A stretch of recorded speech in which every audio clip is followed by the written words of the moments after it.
Something extraordinary is happening in Madrid right now, and if you haven't seen the clip yet, stop whatever you're doing because it's everywhere. A 20-year-old from the Philippines, practicing on red clay, moving like she owns the court, grinning like she knows exactly what's coming. That clip has taken over tennis Twitter, tennis TikTok, tennis everything, and honestly, once you watch it, you completely understand why. This is Alexandra Eala, world number 44, and today she walks onto the biggest stage of her young career. This is the Mutua Madrid Open 2026, a WTA 1000 event, and standing across the net is Elise Mertens, a Belgian veteran who has been here before, done this before, and won before. So today we're going deep. We're breaking down the tactics, the history, the stakes, and everything in between because this match deserves that kind of attention. Let's start with that video because it tells you something real about where Alex's head is right now. Most players at this level, when they're about to face a seeded opponent in the second round of a mandatory event, you see the tension. You see the controlled expressions, the careful body language, the attempt to appear calm. Alex looked like she was having the time of her life. The footwork drills she was running were not casual warm-up stuff either. We're talking sharp lateral, cuts, explosive split steps, rapid direction changes that would challenge players a decade older than her. And she was smiling through all of it, not performing for the camera, just genuinely lit up. That kind of energy is contagious, and it's also a little terrifying if you happen to be preparing to face her.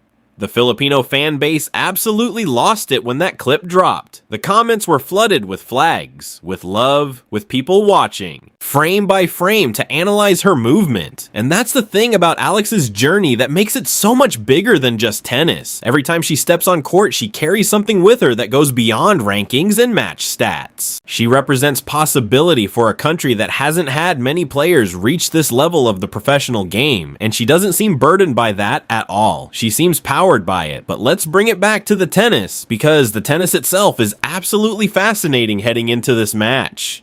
2 days ago on Wednesday, Alex walked onto court against Anastasia Pavlyuchenkova. Now think about who that is. Former Grand Slam finalist, Olympic gold medalist, a player with a viciously heavy ball and years of experience winning big matches. On big occasions, a lot of people expected a grind, a close three-setter, maybe an upset going the wrong direction. Instead, what happened was clinical. Alex dismantled her 6-3, 6-3 in just under 90 minutes, but the scoreline only tells part of the story. The real headline from that match was the serving. 76% of points won on the first serve on clay against Pavlyuchenkova. That number is genuinely elite. It means Alex was dictating terms from the very first shot of almost every rally, and that changes everything about how you play. It removes pressure, creates rhythm, and keeps your opponent permanently on the back foot. There were also 2 medical timeouts during that match where Pavlyuchenkova stepped off court. For a younger player, that kind of disruption can completely kill your momentum, pull you out of the zone, make you overthink. Alex didn't blink. When play resumed after the break, she broke immediately to lead 4-2 in the first set. That mental steadiness in a disrupted match is not a minor detail. That's a sign of genuine maturity. She also spoke after the match in both English and Spanish, completely comfortable, talking about how at home she feels in Madrid, how the years of training in Spain have made this city feel familiar. That matters more than people realize. When a player feels comfortable in their environment, the little stresses that accumulate during a match, the bounces that don't go your way, the crowd shifting, the wind, they don't hit as hard. Alex is not a tourist in Madrid. She's been working here. She knows this place. Now let's talk about the woman waiting for her today. Elise Mertens is one of the most underrated tennis minds on the WTA Tour. Her ranking in doubles, world number 1, tells you everything about her understanding of geometry, of angles, of how to construct a point. But in singles, she's equally intelligent, just operating with a different set of tools. She doesn't overpower opponents. She redirects them. She absorbs pace and uses it. She moves her opponent around the court with precision, waits for the moment. They reach for one shot too many, and then she makes them pay.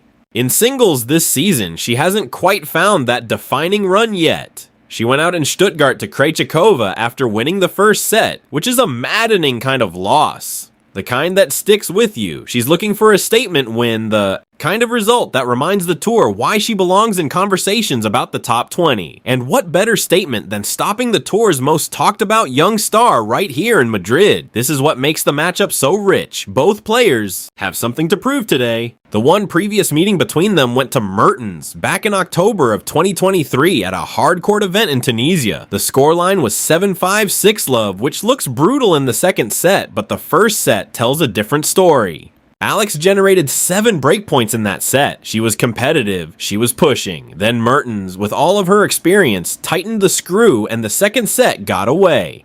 But here's what you have to understand about that result. It happened 2.5 years ago. Alex was 18. She's now a completely different player, a different athlete with a higher ranking, a more complete game, and a far more mature tactical brain. And crucially, they have never played on clay. That matters enormously. Clay changes the entire conversation. Alex's left-handed forehand with its heavy topspin sits in a completely different category on a slow surface. The ball kicks up high, forces opponents into uncomfortable positions above their shoulder, and generates errors from the most reliable ground strokes. Mertens has a solid backhand, genuinely solid, but being targeted by that extreme topspin on clay, with the Madrid altitude making the ball fly even more than usual, is a problem she hasn't had to solve against Alex before. The altitude is worth dwelling on for a moment because the Caja Magica is not a typical clay court experience. Madrid sits high enough that the air is noticeably thinner, which means the ball moves through it faster.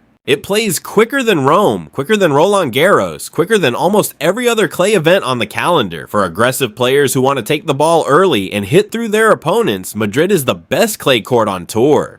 Alex's game, built on explosive movement and heavy penetrating ground strokes, is tailor-made for these conditions. The footwork drills in that viral video take on extra meaning when you understand the altitude factor. She wasn't just warming up, she was calibrating, tuning her mechanics to a court that demands precise timing on every single shot. Now let's get into the actual tactical picture, because this is where it gets really interesting. Alex's primary weapon is that left-handed forehand cross-court, targeting Mertens' backhand with high heavy balls. If she can pin Mertens deep in the corner repeatedly and keep the ball above shoulder height, she will eventually drag a short reply out of the veteran, and that's when Alex steps in and finishes. But the key word there is eventually. On clay, especially against a defensive player of Mertens' level, you have to be patient. You have to build the point across 3, 4, sometimes 5 shots before the opportunity opens. Any attempt to shortcut that process, to go for a winner a shot too early, and Mertens will absorb it, redirect it, and suddenly you're on the defensive. The counterpoint is what Mertens will be looking to do to Alex's second serve. In their 2023 match, Mertens won over 60% of points when returning second serves. That's a number Alex cannot afford to see repeated today. Her first serve percentage needs to stay high, ideally matching that 76% she produced against Pavlyuchenkova. If she starts missing first serves and giving Mertens opportunities to step inside the baseline on short balls, the Belgian will take time away and disrupt everything Alex is trying to build. There's also the question of the net game, which is an underappreciated part of how Mertens can hurt you. As the best doubles player in the world, her hands at the net are exceptional. If she can drag Alex out wide with deep approach shots and close quickly, those volleys become genuine weapons. Alex is brilliant from the baseline, but finishing points at net against a player who is moving well and covering angles could become complicated. The player who controls the pace of this match will likely win it. If Alex can keep Mertens pinned deep and dictate with her forehand, the crowd will be treated to the kind of performance that could define her season. If Mertens can flatten her ground strokes, hit through the center of the court, and take time away, she will frustrate the young Filipino and drag her into a grinding battle of patience and nerve. And in those kinds of matches, experience counts for a lot. What we're really watching today, though, goes beyond tactics. Alex is currently ranked 44 in the world. A win over a seeded opponent in a WTA 1000 event pushes her toward the top 30, potentially changes how she's seeded going into Roland Garros. More than that, it sends a message to the entire tour that she is not just